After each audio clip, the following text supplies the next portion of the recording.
plane loads of people are being forced to leave South Africa. The moniker immigrant has been extended to people of African descent upon the great continent of Africa itself. The cradle of civilization is rocking, but by whose hand? A continent that has for centuries been besieged by foreign powers, and which, despite the many fancy words to the contrary, continues to be so under siege, is suffering and is in need of respite.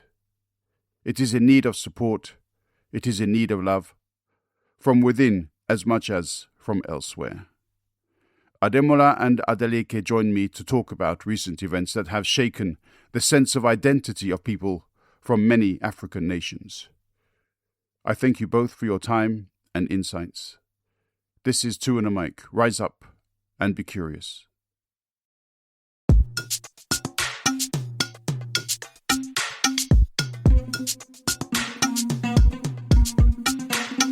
Dung weche pek kod welo mabiro e TwoandaMic. Dung parodit kod jok mawuoye TwoandaMic. Seche tin sud buta wawinji e TwoandaMic. Ola wachokre, wabed piny, biwawinje, ero chako, momit ndi, podcast makende. I'm joined very happily, I can say once again, by Ademola, live from Lagos. Ademola, how's it going? Yeah, it's going well in Lagos. It's pretty cold this morning. How is Berlin? Yeah, Berlin's very warm. We seem to have swapped weather patterns, at least in some way. Indeed. But it's great to have you on, even though you're fighting the cold. Adeleke, I think where you are in the UK, they're also experiencing something of a heat wave, right? Yeah. It's like 28, 29 degrees currently, but I mean, it's not a problem for me. I just recently moved in from Lagos, so I mean, and it's like what, even on a normal day, it's like 27, 26 degrees. So I'm chilled. It's good to be here. It's really good to be here. Good. Great to have you here. This is the first time that we are speaking, Adeleke, so people get some background to that. Ademola, I've spoken with a few times, but this is my first opportunity to get to know you. So thank you for coming along. Yeah, I'm always intrigued about talking about different African nations and the situation that they find themselves in for a number of different historical reasons. I feel a great sense of connection with the history of the continent because of my own Armenian ethnic background and some of how our histories have, even though not everybody is as familiar with Armenia as they may be with some of the issues that have unfortunately occurred in African nations. But there is a lot of similarity. So I feel a lot of empathy, a lot of emotion when we talk about some of the things that have befallen the African nations. So when Ademola said, we want to talk about what's happening in South Africa, then I was like, yeah, of course. Ademola, do you want to, because there may be a lot of people who don't have a clue what is going on in South Africa. I mean, there are many things, of course, going on in South Africa, but the particular topics that we'd like to cover, do you want to give us a bit of a background? Yeah, I mean, in the last couple of years, I feel a sense of intellectual betrayal when it comes to South Africa. I mean, South Africa has positioned itself as the, intellectual capital of the world in the last couple of years. In the last 3 years, I was following the South Africa's legal team's application at the International Court of Justice. They actually took up, the apartheid state of Israel and made sure that, the state was indicted of, genocide, crimes against humanity, and in fact, the Israeli Prime Minister and many of the cabinet members were actually with arrest warrants. And I think that's a very, very good work because, I mean, that's the work of the intellectual country. The intellectuals are supposed to be the vanguard of the revolution, right? So, everybody felt that it was very impressive. And in South Africa currently, people speak as if South Africa has a problem of xenophobia. But when you look at it very critically, South Africa has a problem of Afrophobia. because yes, you know, if you look, you literally can draw a parallel from what is happening in the United States and what is happening in South Africa currently. When Donald Trump comes, faces the media and just belches and says that we don't want any illegals or any foreigners in the country. It's just like a double speak. There is a lot hidden under that statement. What it basically, I don't like black people. I don't want people of color in this country. They're trying to purify the country like Hitler did in 1990. It's the same thing that's happening in South Africa today. So when they say they don't want immigrants, there's so many white people in South Africa who are immigrants. There's so many Germans who are undocumented. There's so many who are actually. The problem is Afrophobia. When you see a black person, you have internalized the perception that white people have of black people. And this is a country that just gained independence yesterday, and it is the biggest beneficiary of African solidarity. In the 1970s, President Olusegun Obasanjo was the first international leader to visit Nelson Mandela in prison. In the 1970s, Nigerian workers were paying the South African relief funds, towards the anti-apartheid struggle. And all of a sudden, Africans are the object of hate and ridicule in a country that has received the most from Africa. So I think it's quite unfortunate. And what actually pains me the most is the quite intellectual class of the country. Because if the intellectual class can actually take the apartheid state of Israel far away in the Middle East and take them up to the Hague, how about Africans in your country?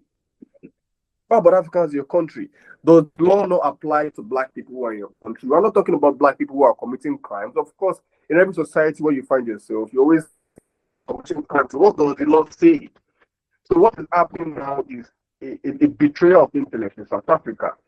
The intellectual class, which is supposed to be spearheading the revolution, the intellectual class that's supposed to be the vanguard of the revolution, is now cowering behind the mob. I mean, this is the most anti-revolution thing that can ever happen. The intellectual class that's supposed to be an object of inspiration, motivation, discipline, to the lumpen proletariat, to the masses of the people, are actually cowering behind a mob who actually lack ideology. So I think, stringent actions have to be taken against South Africa. I read in the newspaper a few days ago that the Ghanaian state actually rejected a state visit by the president to South Africa. I think that's a wake-up call. And I think Nigeria must also take very stringent actions because, an African is not alien anywhere in Africa. You see when they are talking to white people in that country, they speak to them with so much respect, they speak to them with so much obsequity. But when they are speaking to black people, it's with so much, anger. Black people are not the cause of the problem. And it's an historical issue. And how do I mean that it is an historical issue? It's an historical issue in such that black South Africans have not actually cleaned up their house. Because if you clean up your house, right, immigrants who are selling tomatoes, the Zimbabwean who is selling vegetable behind your house would never be your problem. It is because you do not control the major sovereignty of a country. What actually generates revenue, the major source of capital in every country is land. And white people who make less than 10% of the South African population control over 90% of the land. So what we are seeing in South Africa is a misdirection of anger. The anger should actually be directed towards the settler white people who still, hold on to all these colonial inheritances while black people suffer. So the answer to all this xenophobia and Afrophobia solution that we're having in South Africa now still goes back to the solution of Julius Malema, appropriation of land without compensation.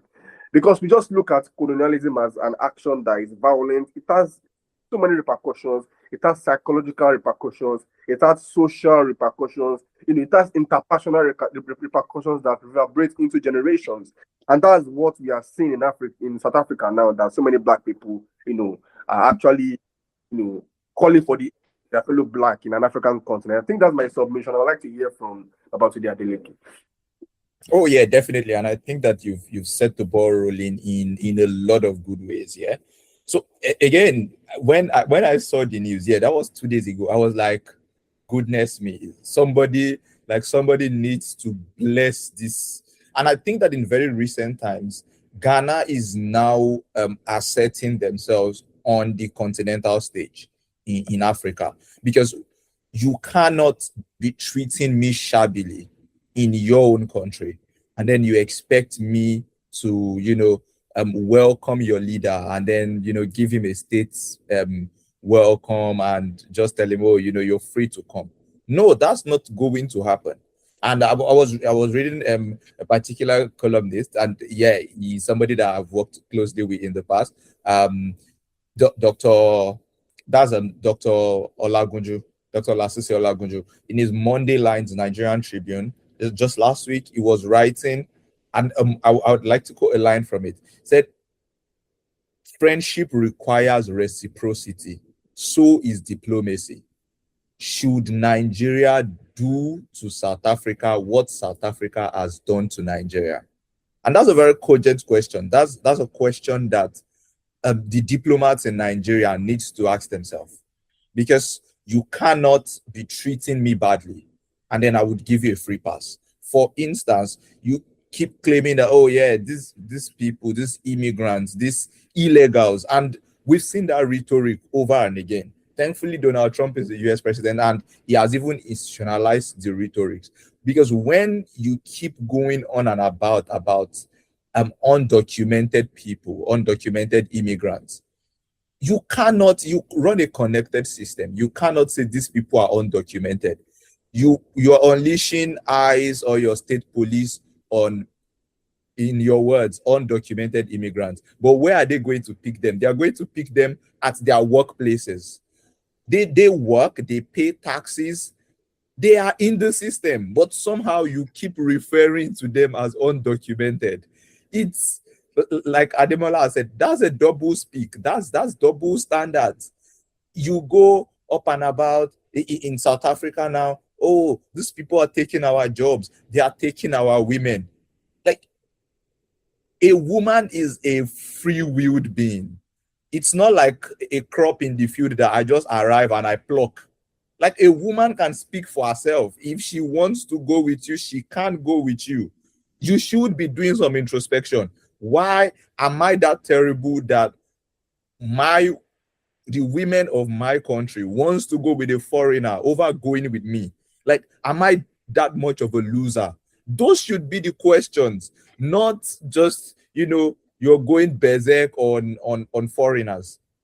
There needs to be a fine line. Like Ademola, you need to do a lot of house cleaning, because Africans are not your problem. Indeed, we helped in this fight for your independence. Yes, and it's not just Nigeria. It's Ghana, it's Gabon, it's every African country from the north of Africa all the way down. So you cannot now arrive, and you've not arrived, so to speak. You're still the second biggest economy in Africa, and a lot of that is still predicated on the people who have held you bound for years. So if you are going to look at the problem, look at it structurally, look at it systemically. We are not your problems. Africans are not your problems. Yes, are there people who are doing shady stuff? Are there people who are doing illegal stuff? Like in every country and economy of the world, yes. That is why there is the rule of law. And nobody is trying to prevent criminals from facing justice here. No, we're just saying it is very wrong for you to do a match and then you arrive at somebody's business and then you give them an ultimatum and you say, oh, before next week Friday, you must be gone from here. You are not state actors. You don't have that right. You don't have that jurisdiction. You are not the immigration force. And yes, it must be said at this point that the government is also complicit. The silence is loud. The silence is very loud. And there's been some officials of the government. I saw one on TV, and she was saying Africans are drug dealers. You cannot. It's 2026. You cannot brush an entire continent with a single stroke of the brush. That is going to be myopic and it's going to be very juvenile. You cannot do that. In a room of 10 people, there are going to be good people, there are going to be bad people. going to be people who stand for different things. So every case must be treated on its own merits. You cannot just hate me because I have a big house and I'm not a South African. You don't know how I've made my money. I mean, if you are a state actor, you could get a Freedom of Information Act and begin to look into my money. Now, if I am a fraudster, feel free, put an handcuff in my hands and haul me before a judge. But you cannot be trying people in the court of public opinion and then you're whisking them away on account of that. Several countries, Ghana, Nigeria, they've had to do like airlift of people from South Africa. And this is not a country that is at war. When we were doing that in Ukraine, it was understandable. Ukraine was at war. These people were in mortal danger from an invasive army. But what we're seeing in South Africa is typical of war, and it is targeted at a very, very clear set of people. Africans. You don't see that in Europe. Europe is free. Europe is wild. You can, I mean, I was on the train on Wednesday and somebody was on the phone and was like, oh, you know what? I just got back in from Poland. That's the way Europe is. We cannot be complaining about the fragmentization of Africa. It's hard. A lot of Nigerians have had South African visas denied them. A lot of other people from other nationalities too. You could go from the UK to Italy for less than £100 in flight fees. The last time I was in Ghana, that was last year. My plane ticket was about 950,000 naira. That's close to $1,000.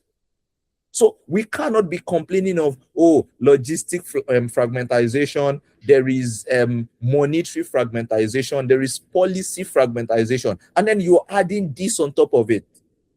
I just think, like Ademola said, it's the failure of the intellectual class. And we know that it is deliberate because you have always been, in fact, when you took the Israelis to the ICC, you were being hailed by the entire continent. So you definitely know what you're doing. You cannot just come now and then you want to feign ignorance. It's not going to work because you clearly know what you're doing. You're just choosing. And for the people who are quiet, in this case, silence is not going to be a case of, oh, I did not know what was happening. No, sir. It's not going to be a case of I didn't know what was happening. You do know what is going on. You're just keeping quiet because maybe you like it, or maybe you don't want to lend your voice to the people who are being oppressed. Those are the only two excuses. And they are not even excuses because they don't hold water, but those will be the only two reasons for your silence. So I would go back to Ademola.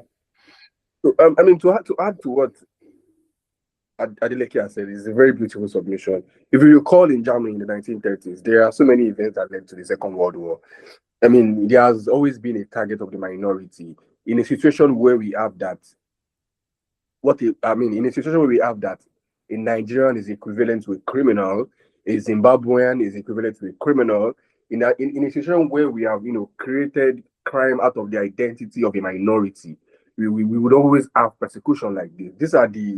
These are what set the stage for the persecution of the Jews in Germany in the 1930s, when it meant that if you are a Jew, you are a corrosive element in the society, you are a criminal, and everybody went berserk on the Jews heads. It's the same thing that's happening in South Africa, especially for a country who has, always existed in a context of an apartheid-style context. I believe that, they should understand what racism means on a more personal level. They should understand what exclusion and segregation means on a more personal level. So that's why I feel like it is much of a betrayal now that people whose aid we have come to, people who we have, not only supported financially, morally, logistically. I mean, the fight for apartheid was one of the reasons that culminated to the assassination of a particular Nigerian head of state, Murtala Muhammad.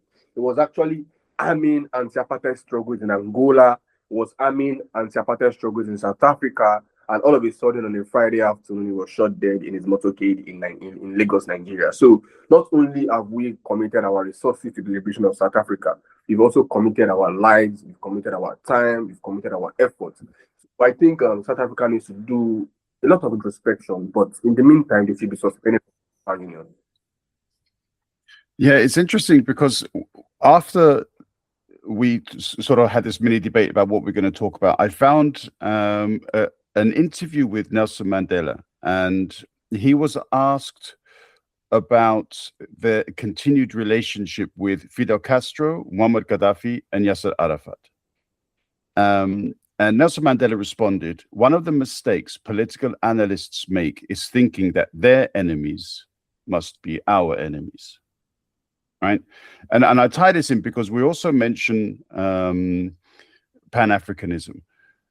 One of the characters named here, Muammar Gaddafi, after all of the faults that he has and so on, he was very much committed to Pan-Africanism. And on top of that, he set aside a very large fund invested completely from Libyan resources to support a Pan-African entity.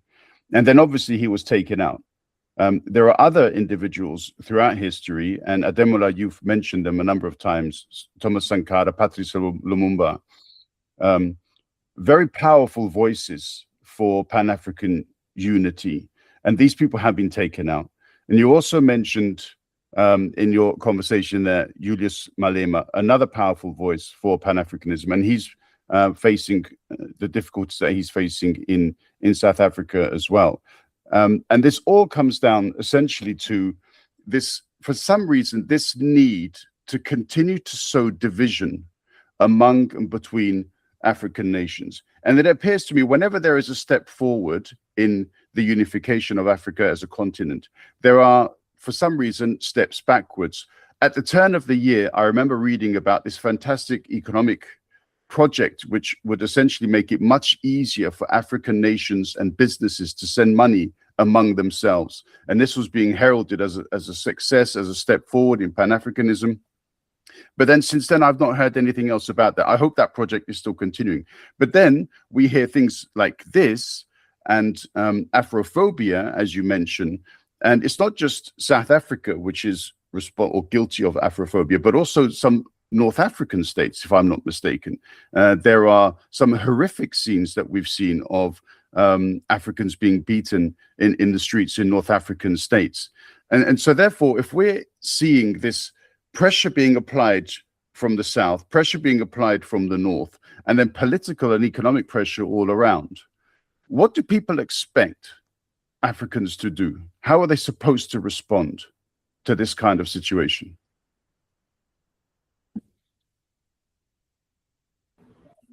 I think I want to go first because, yeah, like you said, and all of this, the Afrophobia, it comes at the cost to Pan-Africanism. Because, yeah, you know, 3 steps forward, then 5 mighty steps backward. And it doesn't even leave us where we currently are. It takes us a bit backward. And it's clear now that we have to think about the enemy without and the enemy within in this case. Because like Ademola said, we've had people, Muritala Mohammed of this world, like you yourself mentioned, there have been people like Gaddafi, Patrick Lumumba, other icons of Pan-Africanism, quote and unquote, that were taken out. And those were the works of the enemy without. Those are the works of people who would not want to see Africa being united, because an Africa united is a threat to their own interest. And now, in the context of our current conversation on Afrophobia in South Africa and pockets in several other places, we now have to think of the enemy within, whether those acting from ignorance, whether those acting from deliberate knowledge and trying to advance the agenda of the enemy without. Because, of course, we've seen some of these inroads, in previous times. And again, we should not also forget that South Africa is a relatively young state with still very deep roots of the agenda of this enemy without.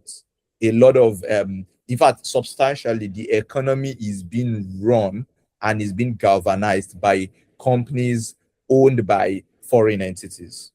So it gives us a nuanced conversation because there is a lot of cost to Pan-Africanism. And if Africa is going to unite, we cannot afford to lose the southern extreme and even potentially the northern extreme of the continent. That just leaves a people squished in the middle, right? Because there's also been conversations from places like Morocco, places like even Libya, where they're saying, oh no, they are more related to the Middle Easterners than they are to Africa. And this is going to be a huge setback if those conversations don't start to take place now.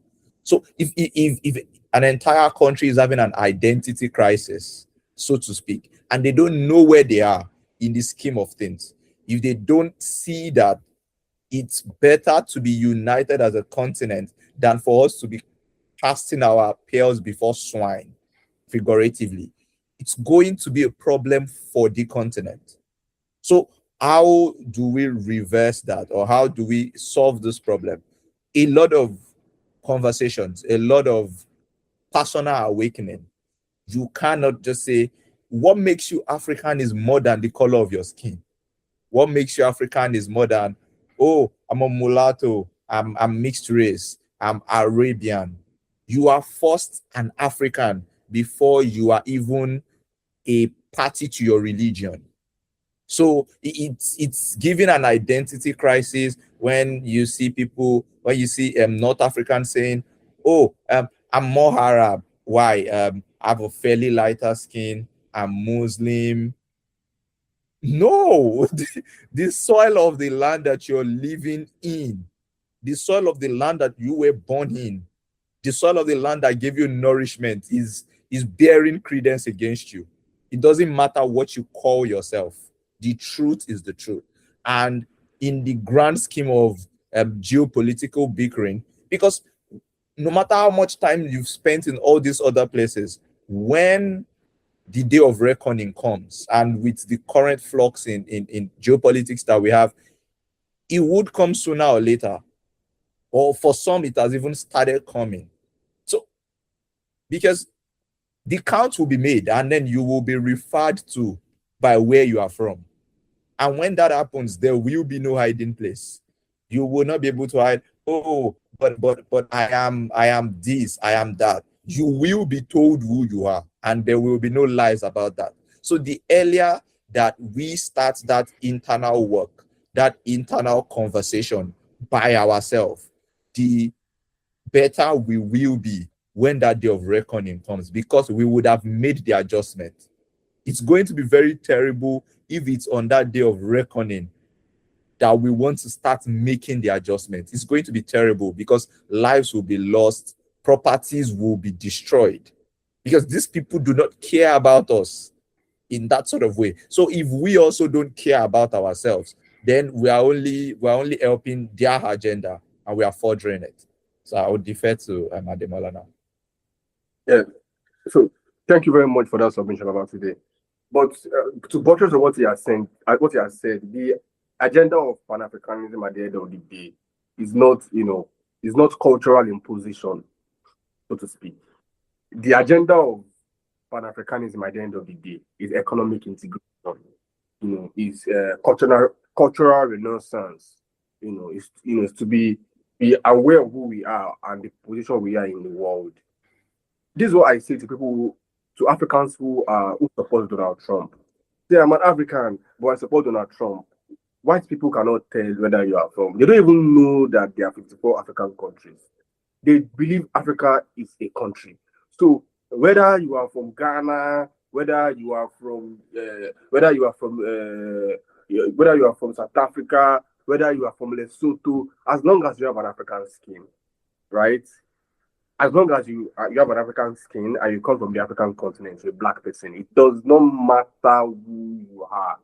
So many people have been getting the heat. And with regards to Morocco and the North African countries, personally think that every nation has the sovereignty to forge their identity. If Tunisia thinks that they're not Africans, okay, it's fine. We Africans are not begging anybody to be Africans, and we're not begging anybody to, we're not begging anybody to share our identity with us. But in the geopolitical context, you'll be reminded who you are, like Babatunde has said.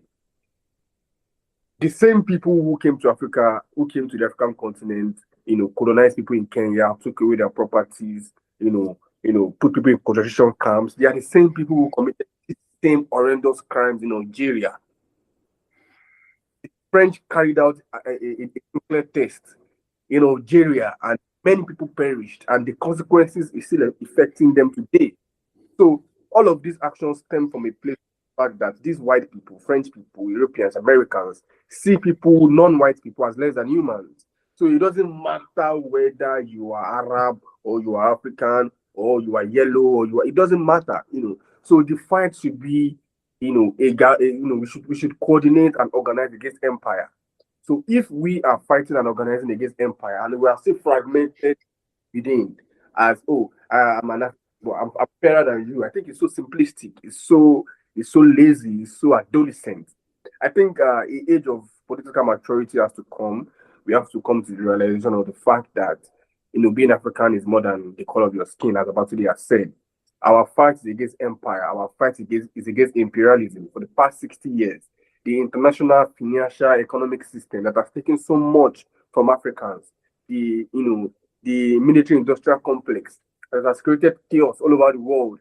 That so many people are dying in Congo. A lot of people are dying in Syria. A lot of people are dying in Lebanon. All of these are intentional. There are so many people at the top of the pyramid who are benefiting from this chaos. If we dismantle the military industrial complex today, there are so many people who are going to go bankrupt.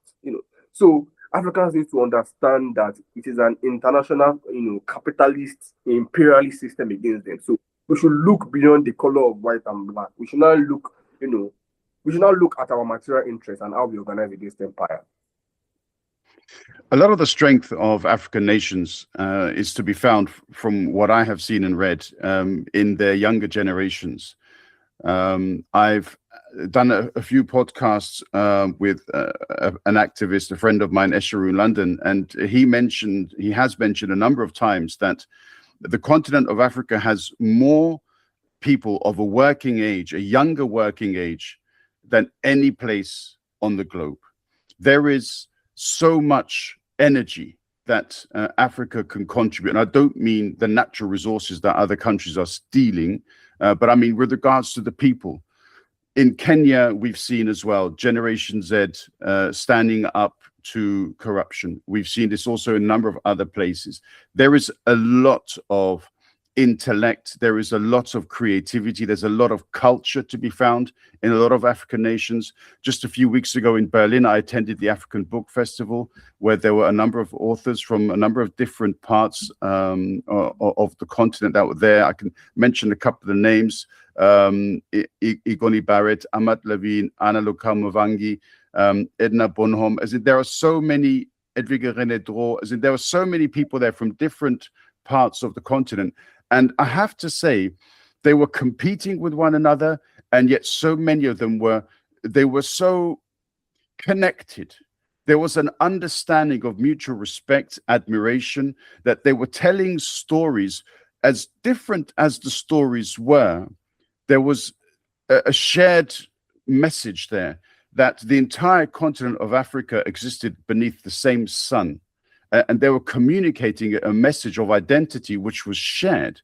And this screamed to me of the power of the Pan-African movement, because Europeans don't have that connection. We can travel between, as you said, Adeleke, between European countries very easily, but we don't have that identity connection that a number of African countries have. And that screams of strength. It must do, right? Yeah, it does. It's also, there is this, how will I put it? There is a bond that is forged when you've collectively faced a mutual enemy, even though they're in different shades. I mean, to piggyback on what Ademola said earlier, it's the same kind of people that came off of the coast of Lagos and, plundered Nigeria. It's about the same kind of people that were in Ghana. They might not be related by blood, but they were related by an agenda. And that agenda was, the only African country that would say, oh, I've never felt a sting of this, would be Ethiopia. That's the only country in Africa that has been exempted from the sting of colonialism. That was occupied for 5 years by Italy. Yeah, so when you've come out of that kind of oven of a shared struggle, yeah, there might be bickering here and there. We might be competing for a prize. We might be trying to catch the eye of some international donors and stuff, but that shared story of oppression, that we fought against this, we did our best to come up against this system, it's always going to be there. That's why it's never going to be not crazy to me when I see youths in Nigeria that are against the Gen X uprising in Kenya. I'm like, because in Nigeria, just about 6 years ago, youths were at the barricades as well. We are still, like, we had some kidnapped kids, and I had friends who went out to protest in Lagos, in Ibadan, in Oyo State. So when you see that, you are busy. When you see the Gen X uprising in Kenya, you are seeing yourself. You are seeing another uprising of what you fought for. So it's the same reason why African countries could galvanize against apartheid in South Africa. Like, we have fought these people from our coast. We fought them with the pen. We fought them with, pulling our resources together. We fought them by going to their own nations, getting educated in their ways, so that we will be able to come back and be better. And there are like a lot of, shining lights in that regard. So, like, why would you still be under these bounds? We need to get you off of it.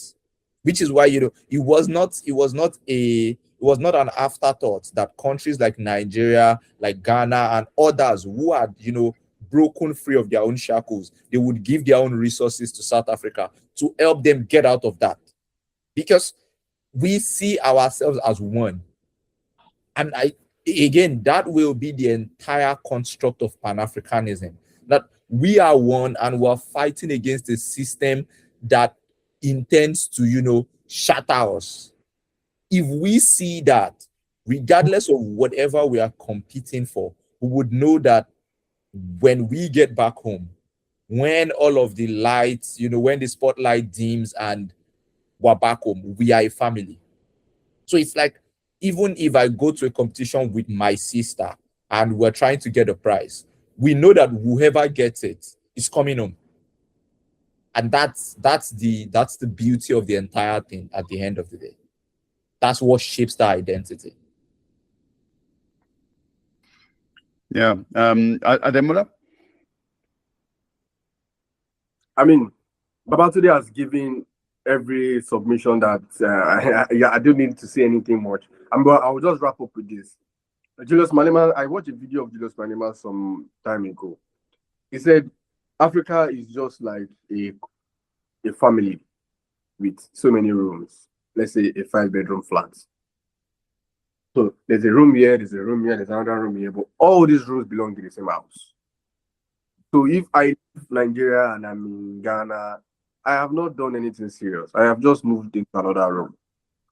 So this is how Africans should be able to see themselves. These barriers are just there geographically. We should see ourselves beyond these barriers. Who are we outside of these barriers? If you go to northern Nigeria today, Katsina side, Kano side, in fact, from Katsina to Niger Republic is trackable. From Katsina in northern Nigeria to Niger Republic is trackable. In fact, northern Nigerians are more socially, culturally, historically Nigerians than they are Nigerians. So you just realize that all of these structures are just there artificially, at the height of at the height of European competition for African resources. So, in 1884, the French and the Germans were fighting for African territories. That was why the Berlin Conference happened. The Berlin Conference happened to settle the intra-communal disputes within European countries over African resources. They were like, oh, guys, we can't keep fighting over this. Let's come to Berlin and talk about it. And it was chaired by Otto von Bismarck. And, they ended up partitioning Africa between themselves. So these borders are a result of accidents. They are historical accidents. This is not how we should be living. These borders have not only been there physically, the borders have also, gotten into our minds that we see that a Ghanaian is different from me as a Nigerian, or a Nigerian is completely different from me as a Nigerian. At the end of the day, we are the same people. We have the same history. We share the same culture, and most importantly, we have the same enemy. So if we are fighting the same enemy, our struggles and our tactics have to be the same. Yep. Looking at a website, I believe a Ghanaian website, modernghana.com, there's an interesting article, and it refers to some of the statements that Julius Malema has made in the past. Quoting this article, it says, South Africa's greatest challenge is not the presence of fellow Africans seeking opportunities within its borders. Its real enemies are unemployment, poverty, inequality, corruption, poor governance, and slow economic transformation. Now, in all of the countries that we've spoken about, whether it's the USA, whether it's the UK, France, and other countries, unfortunately, there is this growth of right-wing movements where they simply spout populist statements because they highlight individuals, minorities, and they're easy to target. But none of these minorities, in any of the cases, can in any way be held responsible for poor governance, for local corruption, and for the inequality that exists within the political systems that have always existed in these countries. Always. There is no way a family arriving on a boat, whether legally, illegal, or however you want to define it, last week, is responsible for the inequalities that the UK faced, for example, in the 1970s and 1980s. How is that possible? As in, people seem to really believe some of the rubbish that these populist politicians are coming out with. I'm not going to suggest that we should try to educate the entire world, but at least within some nations, for example, within South Africa, where are the politicians shouting this out? Where are they? Exactly. And that's the reason why I said that I made this. The first thing I said is that the intellectual class in South Africa has betrayed the intellectual class of Africa. So, and I think that they need a lot of introspection, because if you are, was it Desmond Tutu that said it, or Dr. Martin Luther King that said your silence in the midst of oppression shows that you're on the side of the oppressor? So sometimes silence can make you complicit. So the intelligentsia of South Africa need a lot of introspection, and they have to realize that they have betrayed the intellectuals of Africa.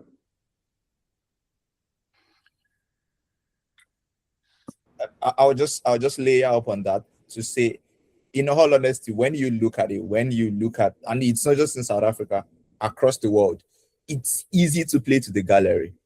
It's easy to say, oh yeah, it's the illegal immigrants that are the problem. It's easier to just make those kind of assertions than to roll your sleeves and get to work. Because, like the example you just gave, it's not an immigrant that arrived 2 months ago that is responsible for the rise in unemployment in the country. They are not the reason why inflation is at an all-time high. Those are systemic problems. Let's look into the banking system. What is wrong? But it's easy to just say, oh, because when you want to unite the people, just give them an enemy that doesn't look like them. Give them somebody to, throw sticks at. And before you know, they forget all of the squabbles that they used to have, and then now they have a united front against a common enemy. And in South Africa particularly, like Ademola said, the intellectual class cannot be spared. The political class, and some are silent, and the ones that are speaking are speaking gibberish. They are not. There was is an aide to the president or a minister, and then she just went ballistic, and she was like, "Oh, they are drug dealers. They are this. They are that." And I was like, "You are not dealing. You are not dealing with the problems. You're just projecting. You're calling names. You're naming vices. But the problem is there, because like Malema said, these are the problems. That's the real reason for the uprising. The fact that unemployment is rising, and like somebody said, if somebody who arrived in your country a few years ago can take your job, can take the job that you want, maybe what you really should be doing is introspection. Maybe you should be asking yourself serious questions. So in the end, whether it's the political class, whether it's the elite class, questions must be asked. Why am I keeping quiet? Is it because the current situation favors me? Is it because it favors my policy and my politics? Or am I keeping quiet because it's the right thing to do? Which in this case, keeping quiet is not the right thing to do. It's literally the wrong thing to do. And like the words of Jesus echoed by Abraham Lincoln, a house that is divided against itself, it will never stand.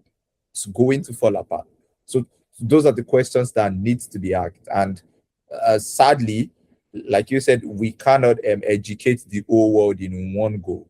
But even if it's just one person that is going to listen to this, and as a result, just rethink their actions, it would have been worth it. Yeah, it definitely seems to me that whether we're talking about South Africa and the leaders there, or we're talking about the North African states, they appear to have taken a risk. They've taken a decision, and their decision is that they are going to ally themselves with foreign powers, and they are going to try as much as possible to add a lot more pressure to the African nations that sit in between them. And it kind of reminds me a little bit of something that Malcolm X said in Ghana in 1964. You be suspicious of all these American officials who come to Africa grinning in your faces when they don't grin in ours back home. People really have to try to understand a lot better the motivations behind foreign people who come saying that we're going to invest in your country. Supposedly, they have only the people's benefits at heart.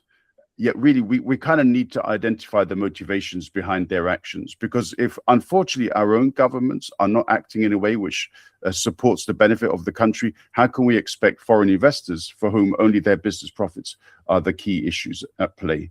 And if we have a system of inequality, which is so overwhelming in South Africa, that they are willing to turn against other African peoples, then that for me is alarming, and it must be so much more disappointing and distressing for people of those African nations. I'd love to give both of you the opportunity of your concluding opinions. I think it's fair that both of you have that opportunity. Adeleke, do you have any concluding thoughts? Yeah, I do, because in light of the statement you just made, and it's true. We cannot take away the part that the government plays in all of this. And one of the issues that has befallen Africa as a continent has been the quality of the leading class, especially in very recent times. We in Nigeria, we've had a president who has told this same line of the South Africans and the North Africans, directly taking orders from a foreign government to, he wanted to send an invading army into another African country. Why? Because the African country wanted to cut diplomatic ties with France. And he was willing to do it until he was advised against it at the very last minute. So we are seeing a fall in the standards of governance, in the standards of leadership. And these are also part of the problems, because again, the lack of balls, so to speak, that Nigeria is having, the diplomatic waffling that we are having in terms of a cogent response to this very issue in South Africa, is also highlighting the same issue, that there has been a fall, a deliberate fall in the standards of leadership and governance. And those are like part of the things that needs to be fixed if this is even going to go anywhere. If my government is not looking out for me, if they are looking out for the interest of others as against my interest, then I would be so very misplaced if I'm expecting a foreign government to do that for me. Because charity, they say, it begins at home. It's when I know that the reason why an American can go just about anywhere and they can point out anything and then they can say anything that they like, is they know that even in a scenario where they've broken a local law, their government will still want to like intervene and be like, okay, you know what? So how can we get this person home? Even if they have to, you know, pull out a trick or two from their car. As a native of Africa, you cannot do that because you don't even know if in that country, if your country has an embassy that can work on maybe extraditing you or getting you out of trouble. So that charity needs to begin from home. The government needs to start looking out more for the people, and then we can go on and start having all these other conversations as well. That'd be my closing. Thank you. Super, Adeleke. Yeah, Ademola. Yeah, so I mean, Adeleke has spoken my mind for the most part, but you know, I'll just be wrapping up with this. Like I said, education is like Young Kutu will say. You need knowledge for the revolution because you need to be wise before we rise. You know, so like I said, it's very important that I think if South Africa knew how much Africa has given to them, I think they would be less aggressive and less hostile towards their fellow Africans.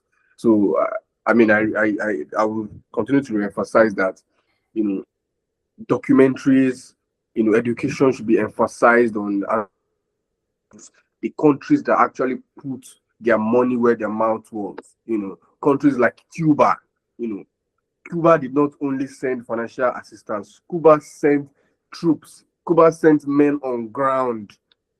You know, Cuba sent men on ground to Angola to fight against the South African army. Cuba played a very important role in the liberation of Africa. Ethiopia played a very important role in the liberation of Africa. So Africans must, you know, see themselves, you know, as Africans first of all. We are Africans before anything else. Within South Africa, there are places that Black South Africans cannot go to. For example, in Orania is typically a white community. You know, imagine saying that the immigrants selling vegetable beside your house is the problem. Meanwhile, you have a white settler community who constitute less than 10% of the population and are calling for an independent nation on your own soil. But that is not enough threat. You know, so like I said, a lot of introspection needs to be done. We need to understand who our enemies are and our position in the world. So I would like to wrap up with that.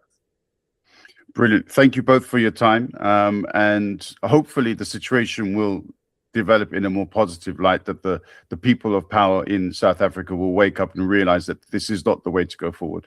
And I hope that the Pan-African project can really start to leap forward in a way that it looks like it has a potential to do if many others believe in it. And of course, if external influences remain outside and try not to negatively influence what's happening. Thank you again. And I look forward to speaking with you both in the future. I wish you all the best. Thank you very much. Yeah, thank you very much as well. It's been a pleasure speaking with you. Yeah, Ademola. And Mike. Adios.